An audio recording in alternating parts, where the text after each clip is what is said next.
ये तो उसके बाद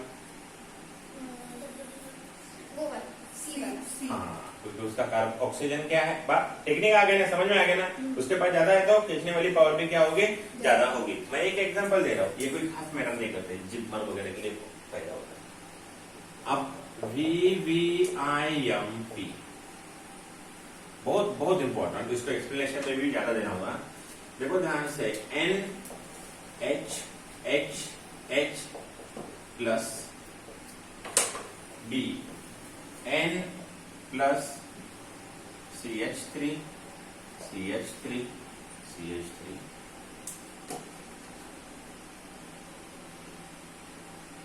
तो ये क्या था यार, N plus F F F। तो आपको क्या लगता है,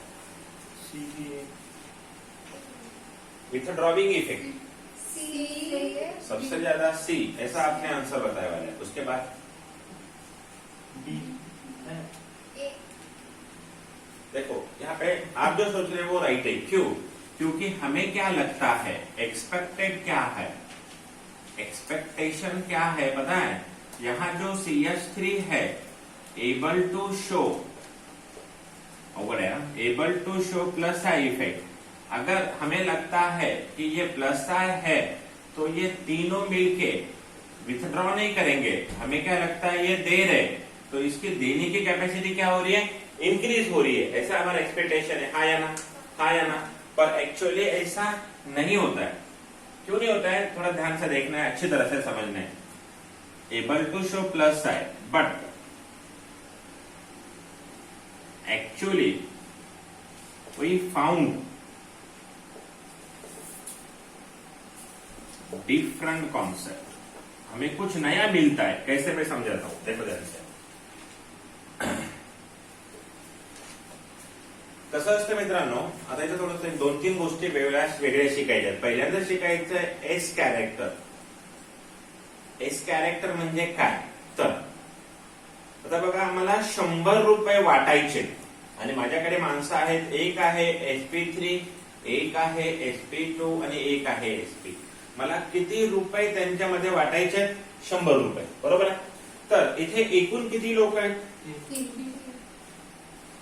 3 आणि 1 4, एकूण किती लोक झाले, पी किती आहे 3 आणि हा एक 4 है ना।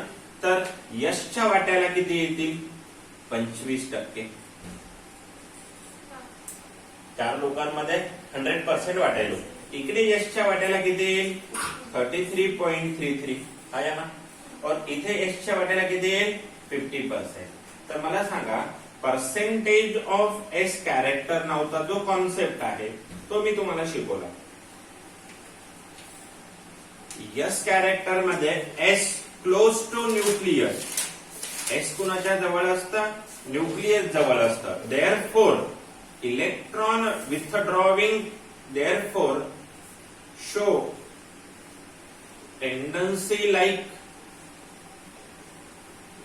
इलेक्ट्रोनिगेटिव्हिटी, कुणासारखी टेंडन्सी दाखवते, इलेक्ट्रोनिगेटिव्हिटी सारखी। एखाद्या मॅग्नेटला जर तुम्ही खिळा लावून ठेवला तर तो खिळा सुद्धा काय करतो, दुसऱ्या खिळ्याला अट्रॅक्ट करतो की नाही, तसं न्यूक्लियसच्या जवळ कोण असतं, एस ऑर्बिटल। मग एस ऑर्बिटलचे सुद्धा 1 नाही तर गुण लागले है ना, तसं एस ऑर्बिटलचा सुद्धा काय होता, ओढून घेण्याची कॅपॅसिटी काय होते, वाढते। मग यामध्ये सगळ्यात जास्त पर्सेंटेज ऑफ एस कॅरेक्टर कुठं आहे, कोणत्या हायब्रिडायझेशन मध्ये आहे, एसपी मध्ये आहे। त्यामुळे एसपी चे इलेक्ट्रोनिगेटिव्हिटी काय जास्त आहे, हे आपण अगोदर शिकलं, आता हे मी क्लिअर करतोय। आता काही महत्वाच्या गोष्टी बघा, थोडं केअरफुली, अवघड करा आपण शिकवताना। एस कॅरेक्टरची गोष्ट क्लिअर झाली, हा या ना, हा या ना, यस और नो, या तो क्लियर हुआ। अब देखो ध्यान से, अब थोड़ा ध्यान से देखो मैं क्या समझाना चाहता हूं। यस कैरेक्टर क्लोज, अगर मान लो ये सेंटर है, ये बॉन्ड है, मेरे उंगलियां क्या है, बॉन्ड है। बॉन्ड में अगर यहां इलेक्ट्रॉन है दोनों दो, तो ये इलेक्ट्रॉन आपस में क्या करेंगे, रिपल्शन करेंगे, है ना। रिपल्शन के वजह से ये जो बन रहा है ये क्या है, बॉन्ड एंगल।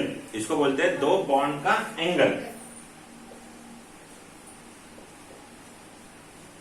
बॉन्ड में का एंगल, इसको क्या बोला जाता है? Bond angle. आपका बेस वीक है ना, तो थोड़ा सा क्लियर समझना पड़ेगा। बॉन्ड एंगल, ठीक है। तो यहां अगर इलेक्ट्रॉन है, दोनों इलेक्ट्रॉन आपस में क्या करेंगे? रिपल्शन। बॉन्ड एंगल इतना। अगर ये वाला एलिमेंट, मतलब ये, अगर ये इलेक्ट्रॉन को ऐसा दूर रख रहा है तो रिपल्शन कम, अगर ये नजदीक आ रहे हैं तो रिपल्शन क्या होगा? बढ़ेगा। और नजदीक आ गए तो रिपल्शन क्या होगा? बढ़ेगा। आणि हा जो एलिमेंट असतो याच्याकडे असतं पर्सेंटेज ऑफ एस ची पॉवर। हा जो एलिमेंट आहे त्याच्याकडे काय आहे? Percentage of S.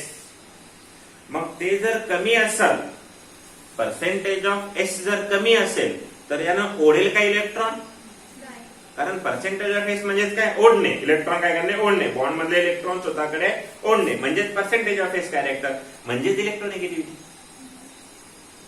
बॉन्ड मधले इलेक्ट्रॉन ओढणे म्हणजे काय? Electronegativity. Percentage of s character पण कसं काम करतं? इलेक्ट्रोनिगेटिव्हिटी सारखं। समजते ना? मग हे जर इलेक्ट्रॉन अजून जवळ आले तर बॉन्ड एंगल वाढेल का कमी होईल? वाढेल। बॉन्ड एंगल वाढेल। अजून जवळ आले तर बॉन्ड एंगल अजून वाढेल। बॉन्ड एंगल वाढणे म्हणजे काय वाढणे? Percentage of s character. Yes or no? Yes or no? Yes or no? काय? बॉन्ड एंगल वाढणे म्हणजे काय वाढणे? Percentage of s character. काय बोललो? बॉन्ड एंगल वाढणे म्हणजे काय वाढणे? Percentage of s character. काय बोललो? ही गोष्ट आपल्या डोक्यामध्ये फिक्स बसली आता, अडचण नाही। आणि सरांनी परफेक्टली सांगितलं कशा पद्धतीने बॉन्ड एंगल वाढतो। इलेक्ट्रॉन जवळ आले म्हणजे पर्सेंटेज ऑफ एस कॅरेक्टर वाढलं म्हणजे बॉन्ड एंगल वाढला। एक गोष्ट आपल्या माइंड मध्ये आली, bond angle directly proportional to percentage of s character. हाँ या ना? हाँ या ना? एक बात क्लियर है। दूसरी बात ये भी हमारे माइंड में आ गई, परसेंटेज ऑफ एस कैरेक्टर का दूसरा मतलब है इलेक्ट्रोनिगेटिविटी बढ़ना। हाँ या ना? हाँ या ना? अगर bond angle directly proportional to percentage of s character and percentage of s character directly proportional to electronegativity, A बरोबर बी आहे आणि बी बरोबर सी आहे, एज अ रिझल्ट ए बरोबर सी आहे। आया ना? आया ना? तो यहाँ पे और एक कॉन्सेप्ट जनरेट हो रहा है, percentage of s character is directly proportional to, I am sorry, bond angle is directly proportional to electronegativity. हाँ या ना?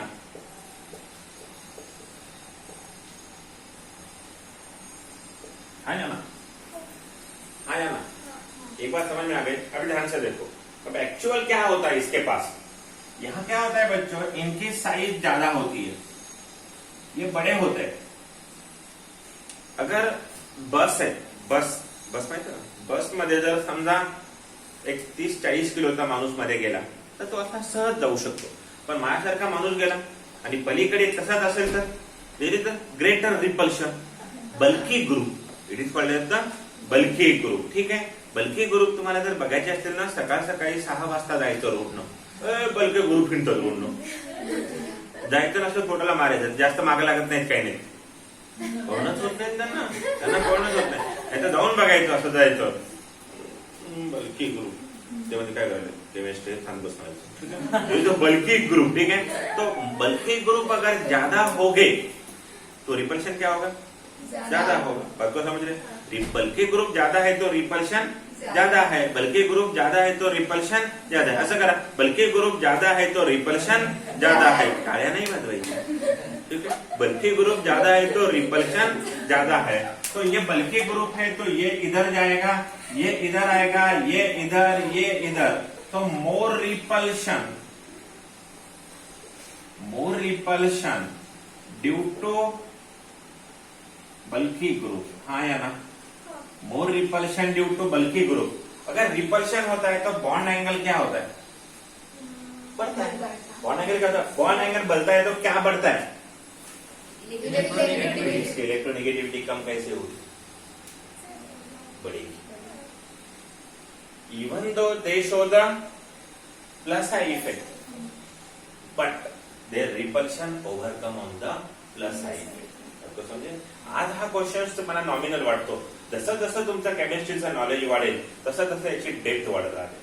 या क्वेश्चनचं इम्पॉर्टन्स तुम्हाला पुढे कळत का. एकदा नॉलेज आले की आपल्याला काय वाटतं, दिस आर दी डोनेटिंग, ये दे रहे तो फिर इसकी इफेक्ट क्या होगा, कम होगा, विद्रवी नेचर कम होगा. पर एक्चुअली वो देते ही क्या, देते हैं, पर देने से ज्यादा उनका रिपल्शन बढ़ता है.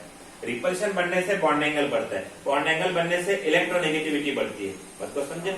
इसीलिए ये जो ऑर्डर होगी, फाइनल आंसर जो होगा हमारा, आंसर क्या होगा, सी, उसके बाद बी और उसके बाद ए.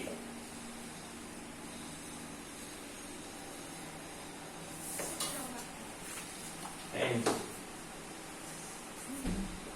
in B,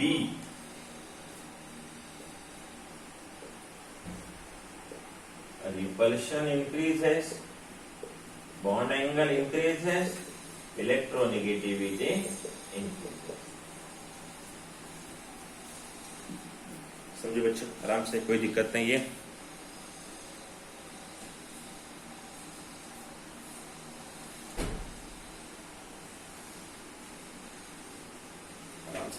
कोई जल्दबाजी नहीं, कुछ भी नहीं.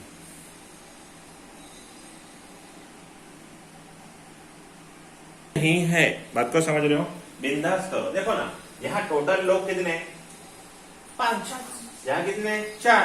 100 रुपए बांट दो.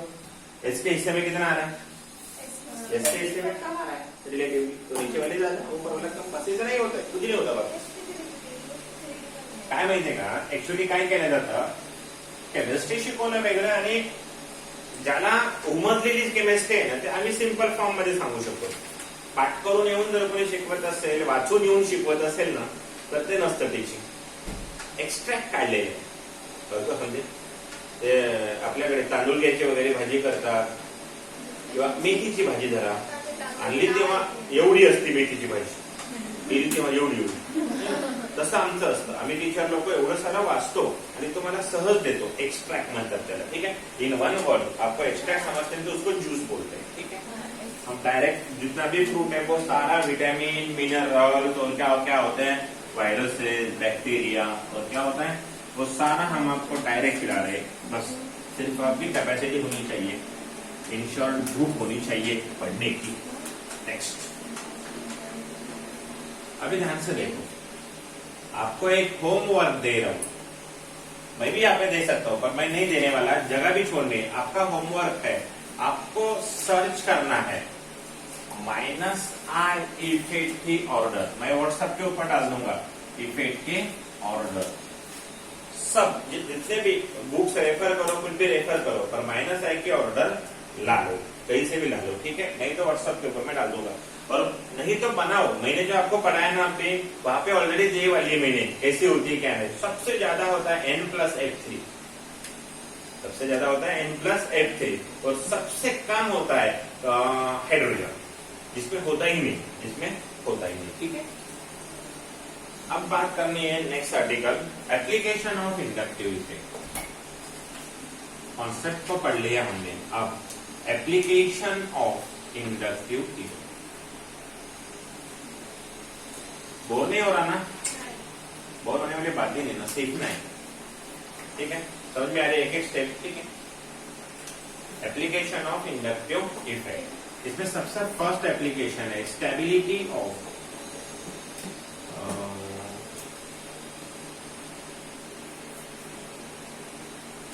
Comparison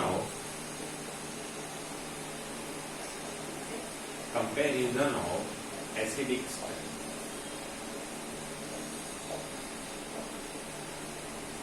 important part, comparison of acidic strain. तो यहाँ पे पढ़ाने में बहुत कुछ है, पर आंसर मैं जो बोलता हूँ उसके ऊपर ही आता है 100%. देखो ध्यान से, एक्चुअली पढ़ाया क्या जाता है वो भी समझा रहा हूं. एक क्वेश्चन मुझे दिया गया है, मुझे कहा है CH4, मुझे कहा है NH3, मुझे कहा है H2O और मुझे कहा है HF. इसमें एसिड कौन है, पर all of you are belongs with the 11th class. आपका ये फर्स्ट टॉपिक है, तो you don't know about the acid, what is the meaning of the acidic strain etcetera. तो मैं थोड़ा सा बेसिक पार्ट जो होता है वो कवर करता हूँ. देखो ध्यान से, और जो मैं लिख के दे रहा हूँ वो बहुत ज्यादा इंपॉर्टेंट होगा, ठीक है। मतलब आप आगे चलने के बाद एसिड नाम का पूरा टॉपिक भी अगर पढ़ते हो तो भी मैं जितना पढ़ा रहा हूँ उतना ही पढ़े वाला लगेगा, उससे अलावा कम भी नहीं और ज्यादा भी नहीं। आता पहा बेसिक स्ट्रेंथ नाही, बेसिक कॉन्सेप्ट काय आहे बघा। सगळ्यात पहिल्यांदा जेव्हा तुम्हाला कोणी म्हणेल ऍसिड म्हणजे काय, तर तुम्ही काय सांगायचं, what is the meaning of the acid in one word, proton donor. जो H+ दे सकते हैं उसे क्या बोला जाता है, एसिड। जो H+ देने वाले होते हैं वो क्या होता है, एसिड। H+ को दूसरा वर्ड होता है प्रोटॉन। क्या बोला जाता है, प्रोटॉन। तो किसी को भी अगर कुणालाही तुम्हाला ऍसिड आहे की नाही म्हणायचं असेल तर त्यांना काय द्यायला पाहिजे, आपल्याला प्रोटॉन द्यायला पाहिजे, ठीक आहे। ऍसिड म्हणलं की प्रोटॉन डोनर। आता एक लक्षात घ्या, समजा एक्झाम्पल मी जर CH4 ला म्हणलं अरे तू ऍसिड हो, तर यांना काय म्हणेल, ठीक आहे मी H+ बाहेर काढतो, प्लस निघाला तर इकडे काय राहील, मी जर NH3 ला म्हणलं अरे NH3 तो ऍसिड हो, तर NH3 काय म्हणेल, ठीक आहे H+ गेला, आता मी कोण होतो, H+ दिला म्हणून मी ऍसिड। CH4 ला म्हणलं तू ऍसिड आहे का, हो ना सर म्हणे, मी H+ दिला आणि काय झालो, ऍसिड झालो। मग मी H2O कडे आलो, H2O ला म्हणलं तू ऍसिड हो, तर म्हणे ठीक आहे काही अडचण नाही, मी H+ देतो आणि ऍसिड होतो। मी HF कडे आलो आणि HF ला म्हणलं तूही ऍसिड हो, तर म्हणे काही अडचण नाही, मी पण ऍसिड होतो। आता हे सगळे आपल्यासाठी कोण आहेत, ऍसिड आहेत। का बरं, का, कारण त्या सगळ्यांनी काय दिलेलं आहे, H+ दिला आणि H+ दिल्यानंतर त्यांच्यावर कोणता चार्ज आला, निगेटिव्ह चार्ज आला, हो की नाही, त्यांच्यावर कोणता चार्ज आला, निगेटिव्ह चार्ज आला। हळू ना व्यवस्थित, अवघड। आता जेव्हा हिंट देईल तेव्हा खूप सोपं असेल, पण आता शिकताना डिटेल। आता कसं असतं माहितीये का, प्रत्येकाचं काम, आता इथे जो ऍसिड हा जो निगेटिव्ह असतो ना मित्रांनो, त्यांना काय म्हणतात हे एक लक्षात घ्या। एखादा ऍसिड जेव्हा H+ देतो आणि त्याला A-, HA म्हणजे ऍसिड, A म्हणजे ऍसिड, H देणारे ऍसिड, HA, A-, तर हा इथे आहे ना, आता याचं काम काय असतं, पैसे हरवले पुन्हा प्रोटॉन घेणे। H+ डोनर म्हणजे काय सांगितलं होतं आपण आता, H+ डोनर म्हणजे काय सांगितलं, ऍसिड, हो की नाही, बोला माझ्यासोबत, H+ डोनर म्हणजे कोण, ऍसिड। तर H+ एक्सेप्टर म्हणजे कोण, what a great answer. H+ donor क्या होता है, एसिड, तो H+ एक्सेप्टर क्या हो गए, बेस। अभी ध्यान से देखो, इस बंदे ने, ये जनरल फॉर्म है, इसको ऐसा भी लिखो, ऐसा भी लिखो, ऐसा भी लिखो, कोई दर्द नहीं है ना। A मतलब कार्बन, बाकी के हाइड्रोजन, A मतलब नाइट्रोजन, बाकी के हाइड्रोजन, A मतलब ऑक्सीजन, H हाइड्रोजन, है ना। तो ये जो मिला, अभी ये कौन है हमारे लिए, बेस है। क्यों, क्यों, क्योंकि अभी ये क्या चाहेगा, H+ लेना, निगेटिव है तो पॉजिटिव उसके बाद अट्रैक्ट होना चाहेगा, तो मुझे कहना ये है, ये बेस है ना। और ये हमारे लिए कौन है, एसिड है। इस एसिड से बने वाला बेस, एसिड पासून बनलेला बेस, एसिड पासून बनलेला बेस। तर आयोनिक इक्विलिब्रियम नावाचा एक टॉपिक आहे तुम्हाला separate, ionic equilibrium, chemical equilibrium आहे ना, ऑनलाईन तो झालाही आमचा। तर ऍसिड पासून बनलेला बेस कोणता, ऍसिड पासून बनलेला बेस, त्याला केमिस्ट्री नाव देते कॉन्जुगेट बेस। त्याला केमिस्ट्री नाव काय देते, कॉन्जुगेट बेस। एक गोष्ट क्लिअर झाली, ऍसिड पासून बनलेला बेस म्हणजे कोणता, कॉन्जुगेट बेस। आणि हा कोण, याचा ऍसिड म्हणून हा कॉन्जुगेट ऍसिड, हा कॉन्जुगेट बेस, कॉन्जुगेट ऍसिड। आपल्याला फक्त काय लक्षात ठेवायचं, ऍसिड पासून बनलेला बेस म्हणजे कोण, कॉन्जुगेट बेस। इथे कॉन्जुगेट बेस कोण आहे, CH3-, इथे कॉन्जुगेट बेस कोण आहे, NH2-, इथे कॉन्जुगेट बेस कोण आहे, OH-, ठीक आहे, इथे कोण आहे, H-। आता काही गोष्टी व्यवस्थित लक्षात घ्या, मी काय सांगतो। इफ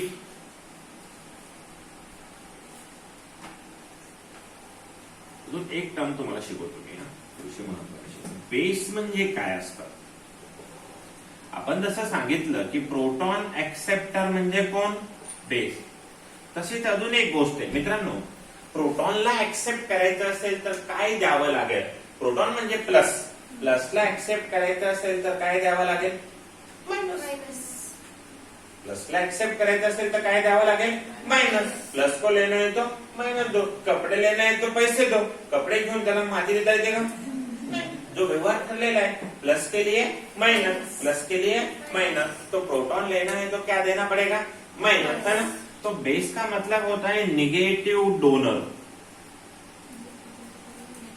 आ रहे ना, एक एक छोटे छोटे पॉइंट आ रहे हैं ना. Actually it is not the part of our syllabus, I mean our topic. पर आपको पता ही नहीं ना ये सारी चीजें, तो मुझे वो भी पढ़ाते पढ़ाते आगे बढ़ता होगा. ठीक है. तो बेस एसिड का मतलब प्रोटॉन एक्सेप्टर, और बेस का मतलब प्रोटॉन, एसिड का प्रोटॉन डोनर, बेस का प्रोटॉन एक्सेप्टर. बेस के लिए हम प्रोटॉन एक्सेप्टर से ज्यादा ध्यान में रखेंगे नेगेटिव डोनर, नेगेटिव देने वाले. तो स्ट्रॉन्ग बेस का मतलब क्या है? स्ट्रॉन्ग बेस का मतलब नेगेटिव इजीली डोनर.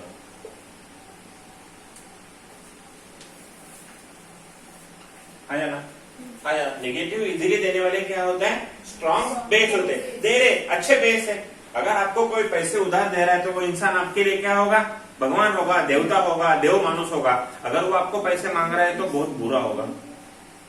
बात को समझ रहे ना? बात को समझ रहे. सेम थिंग, नेगेटिव देने वाले अच्छे होते हैं, देने वाले सारे लोग अच्छे होते हैं. इस कार्टून लेने वाले कम होते हैं. तो negative easily donor, these are called as the strong base. हाँ या ना? हाँ या ना? अभी आगे बढ़ेंगे. एक कॉन्सेप्ट आपको परमानेंट में ध्यान में रखना है. क्या बोल रहे हैं सर? देखो काय सांगतायत सर. कॉन्जुगेट बेस, देखो स्ट्रॉन्ग विल बी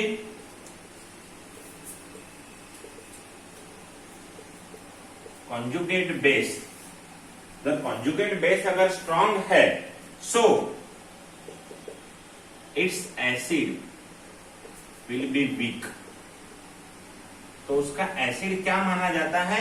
वीक माना जाता है. और अगर दिसते का खालचा तिथं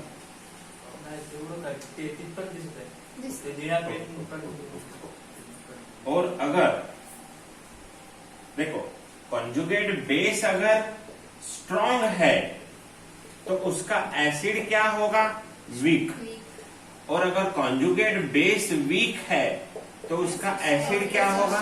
स्ट्रॉन्ग.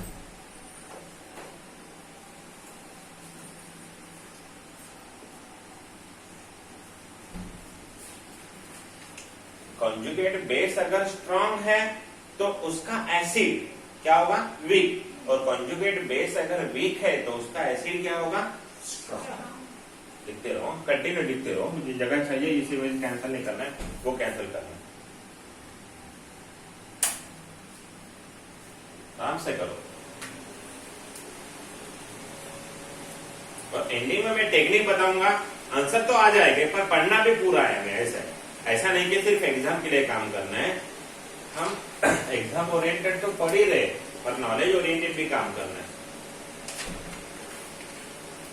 कॉन्जुगेट बेस अगर स्ट्रॉन्ग है तो एसिड वीक है, और कॉन्जुगेट बेस अगर वीक है तो स्ट्रॉन्ग बेस का मतलब क्या? निगेटिव देने वाले. वीक बेस का मतलब क्या? निगेटिव देने वाले हैं पर इजीली देने वाले नहीं है. समझिए क्या? वीक बेस मतलब कैसे? निगेटिव देने वाले या निगेटिव नहीं देने वाले? बोथ आर दे देने वाले. बात को समझो यार. बहुत लगता है उतना आसान नहीं होता है. अगर आप बोलते हो कि कॉन्जुगेट बेस वीक मतलब निगेटिव नहीं दे रहे, वैसा नहीं है. देते हैं पर है द लीस्ट इंडेक्स. बात को समझे क्या? अच्छा, अगर मैंने आपसे पूछा कि इन दोनों में से किसका निगेटिव उसके ऊपर ज्यादा स्टेबल है, मैं कार्बन के पास गया और फ्लोरीन के पास गया तो मुझे निगेटिव कौन देगा? Carbon is the correct answer. क्यों? क्योंकि कार्बन के इलेक्ट्रोनेगेटिविटी कम है तो उसके इलेक्ट्रॉन को नेगेटिव को पकड़ने की कैपेसिटी क्या है? कम है. तो मैं इसका नेगेटिव ला लूंगा. पर ये देगा क्या मुझे? नहीं. सपोज मान लो एक पेन ऐसी है, एक पेन ऐसी है, तो दोनों में से कौन सी पेन आप खींच सकते हो? क्यों? It weekly holded. Weekly holded, मजबूत से पकड़ी क्या? नहीं। अगर एक पेन यहाँ पे और एक पेन यहाँ पे, अब दोनों में से कौन सी? ये वाली weakly holded, less electronegative. Weak holded है इसका मतलब क्या है? Less electronegative. और स्ट्रांगली होल्डेड है इसका मतलब क्या है? More electronegative. अब मुझे बताओ कौन सी वीकली होल्डेड है और कौन सी स्ट्रांगली होल्डेड है? ये वीकली होल्डेड, ये स्ट्रांगली। तो जिनकी मोर इलेक्ट्रोनिगेटिव होती है, इलेक्ट्रोनिगेटिविटी, वो निगेटिव को क्या करते हैं? स्ट्रांगली होल्ड करते हैं, और ये वीकली होल्ड करते हैं। इन दोनों में स्ट्रांग होल्ड कौन करेगा? एफ या सी? एफ करेगा, क्योंकि more electronegative, negative hold strongly. आराम से पढ़ो बच्चों, बहुत मजेदार है। और ये less electronegative, negative hold weekly. तो निगेटिव देगा कौन? एफ या सी? सी देगा, क्योंकि वो पकड़ नहीं सकता तो देता है, पकड़ नहीं सकता तो देता है। तो ये होगा स्ट्रॉन्ग बेस। आया ना? आया ना? स्ट्रॉन्ग बेस है तो उसका एसिड कैसा होगा? These are the conjugate bases. Negative है ना, ये सारे एसिड है, और these are the acids. अब इनमें आपको बताना है सबसे स्ट्रॉन्ग एसिड कौन है, स्ट्रॉन्ग बेस कौन है?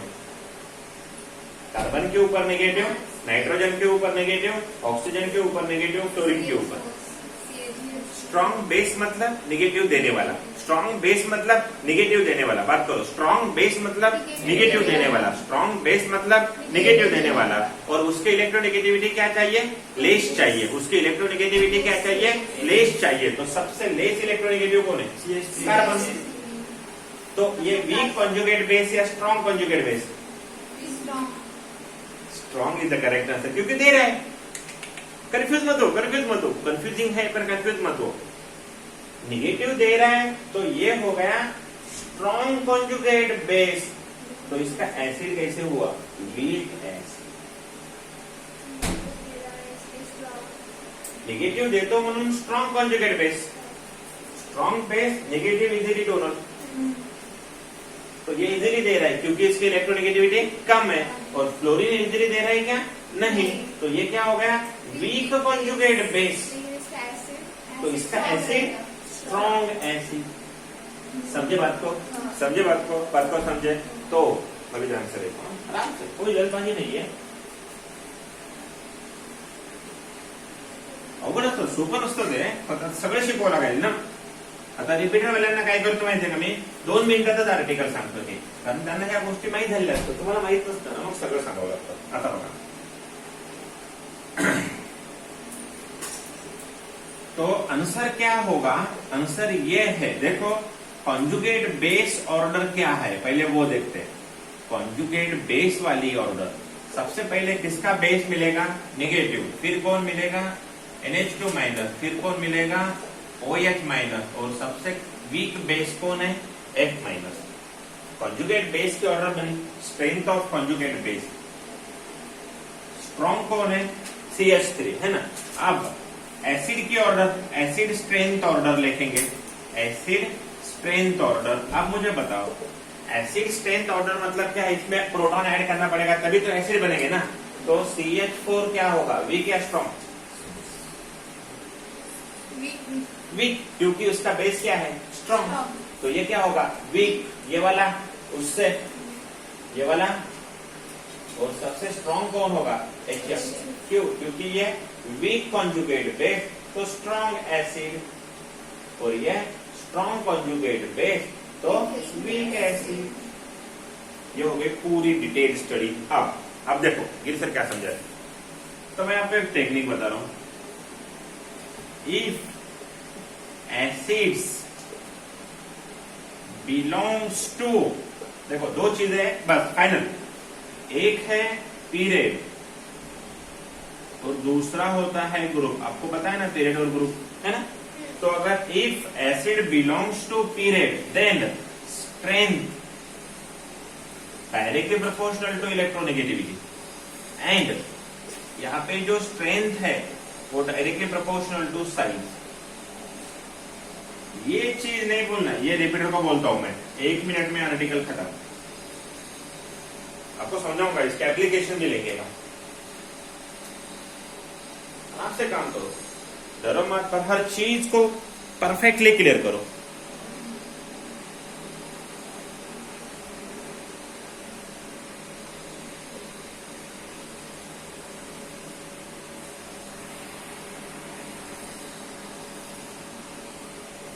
ठीक है, परफेक्टली क्लियर करो।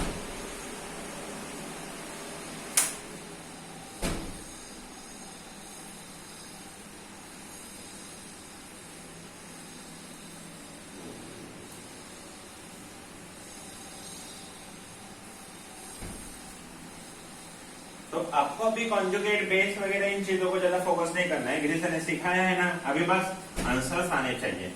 एक चीज तो पता है, अगर कॉन्जुगेट बेस स्ट्रांग रहेगा तो उसका एसिड कैसा होगा, उसका एसिड बनाने के लिए उसमें क्या ऐड करना पड़ेगा, अगर मैंने आपको कहा OH माइनस कॉन्जुगेट बेस है, तो इसका एसिड अगर बनाना हो तो आपको क्या करना पड़ेगा, H2H प्लस ऐड करना पड़ेगा। अगर मैंने कहा it is a conjugate base, तो आप इसमें क्या ऐड करोगे, H।